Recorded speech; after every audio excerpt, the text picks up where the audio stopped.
So now we will move to the next one, that is floods. It's very common disaster phenomenon occurs in country. Common disaster phenomena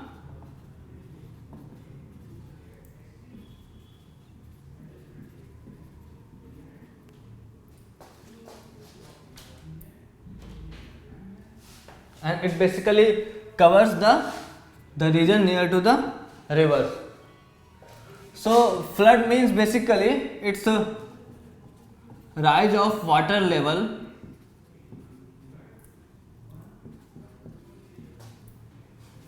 in the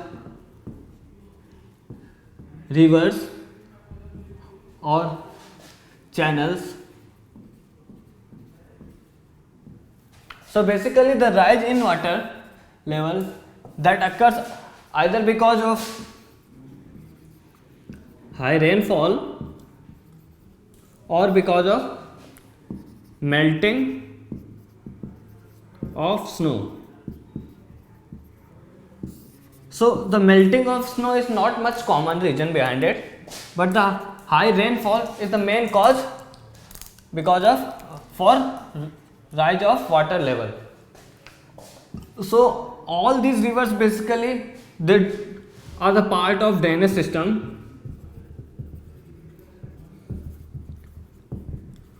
and they basically drain the water from so many places. So if there is a high rainfall, so the water drained by the river will be high during that time. So there will be especially the rise in water level. So what happens, all these rivers they do not have the straight path, or can I say they do not have the straight courses, they have the curvy and bent courses. So when these during the rainfalls, as the water level is high, the water when it flows, it may simply splits out from the bent regions, or if it has high water and especially in the planar plains, it simply makes another course. If it is having the high water in it, it simply makes another course and flow in some different directions, causes for the flood.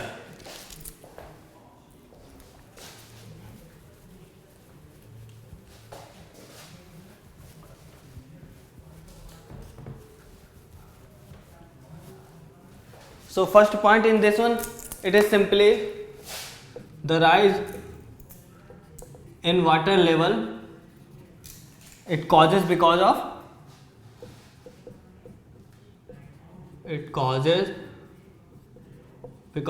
rise in water level in rivers or common channels, and the rise in water level occurs because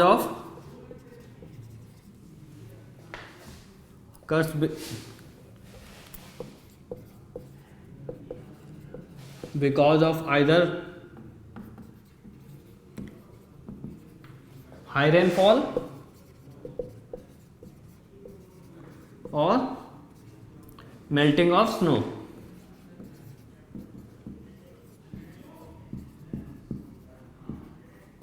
So this is the main reason behind the floods.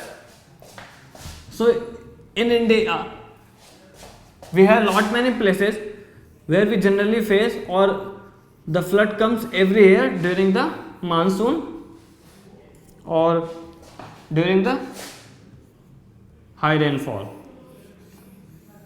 So the places like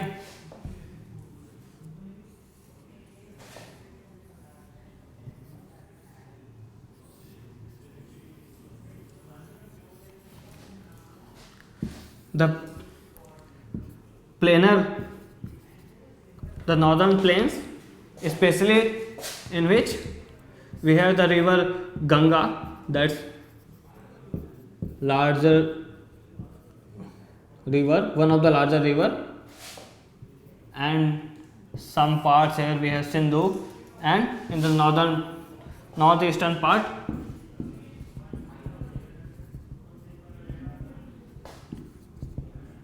we have Brahmaputra.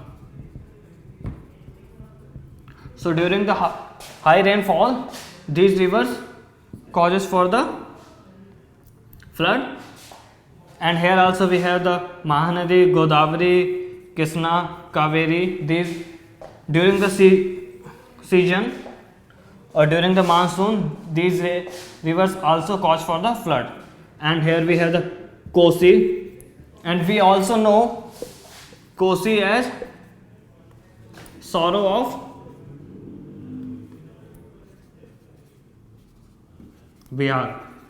We have already studied about this one in the drainage system chapter, that why it is called the sorrow of Bihar.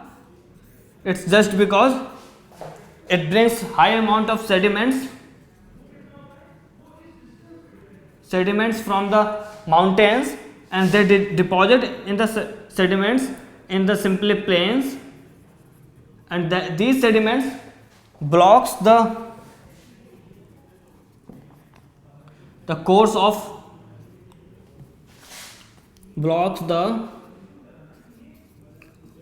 river, causes river to flow or to change its course, and then simply it flows to the some populated area, causes for flood. So Kosi, because of that, it is called the sorrow of Bihar also. So the Bihar region also, it's affected by flood every year. So the places or states like Assam and north eastern states like Manipur, Arunachal Pradesh, Assam, Bihar, West Bengal, these are main regions in which the flood occurs.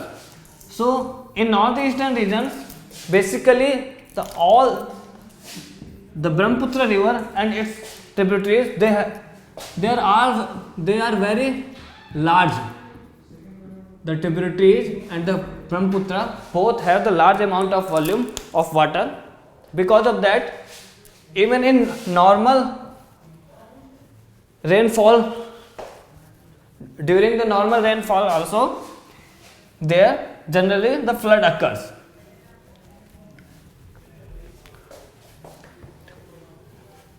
So the consequences because of this flood. So the first consequence is, it basically provides a huge effect in the economy. So consequence of it, or consequence of the flood. So the first point it is that it gives a serious consequence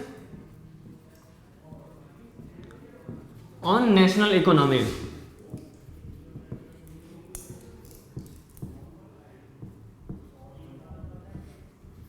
And other point in this, as it simply flows to the populated area and some different area, and it basically if it moves to the cultivated area, so it simply destruct the crops, and if it is moving to the populated area, it destructs the human settlement places, homes, and causes lot many problems to them.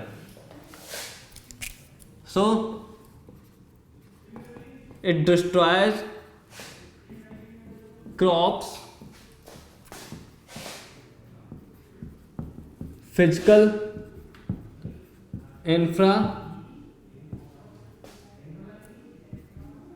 structure of human beings, like physical infrastructure such as homes, roads, rail tracks, etc.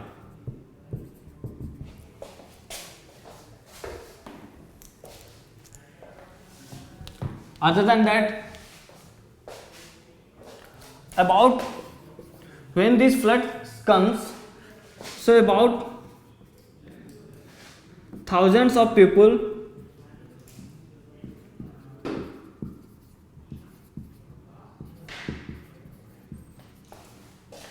gets or become homeless.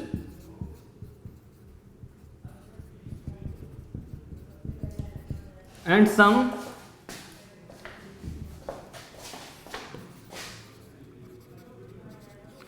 people with their cattle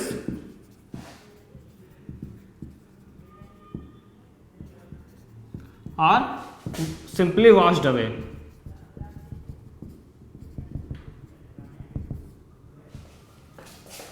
And other than that,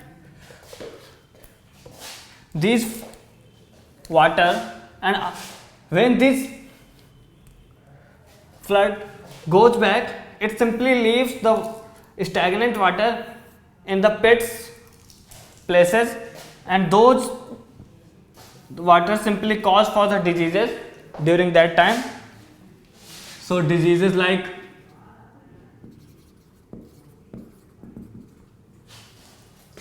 cholera,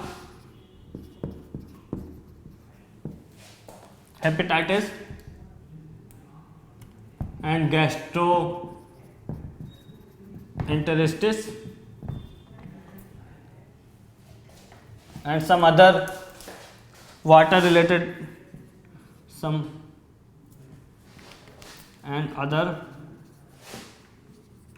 water causing diseases occur during that time. So all these consequences we have to face when a normal flood occurs. So how can we control or how can we minimize the occurrence of these floods? Actually, we cannot simply stop the high rainfall. That's the natural process and we do not have any control over that. So we cannot simply stop the high rainfall. So we need to do some to control it or to minimize it. So the next one is method to minimize or control the flood. So during the high rainfall, the construction of dams. So with the constructions of dams, what we will allow the flow of water in a regular manner or in a sufficient manner. So when we construct a dam, generally we do not have the people living near to the dam. So what we can, when during the high rainfall, the water will simply collect to the dams and it will be keep on flowing with a normal level, so it will not cause for the flood. Other than that, we can construct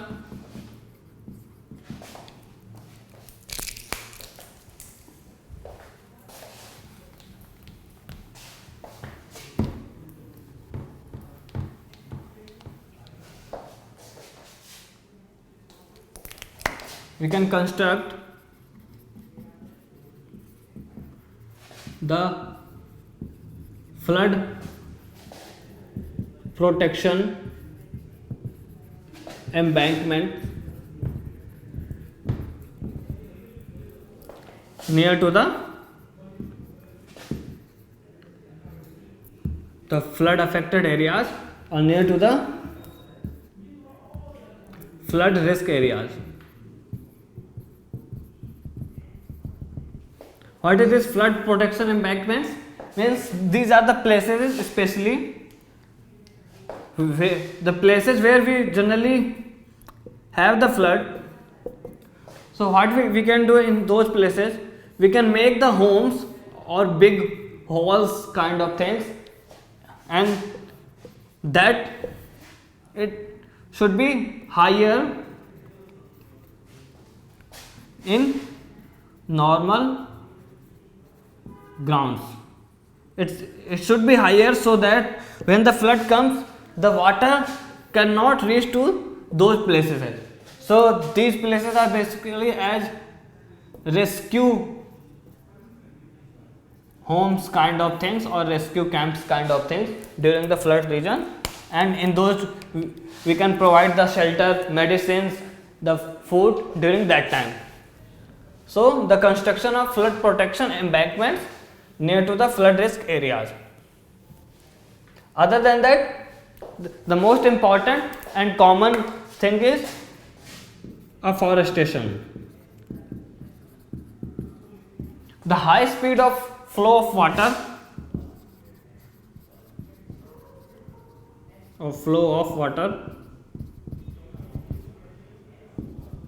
can be stopped because of it. So it will not cause much of damage compared to the normal flowing high speed flow of water. So forestation, basically it will decrease the speed of flow of water and it will control to the flow, so that will cause the less damage. These are some of the methods to minimize or control the flood. With this we now finish the flood and we will now see the next one.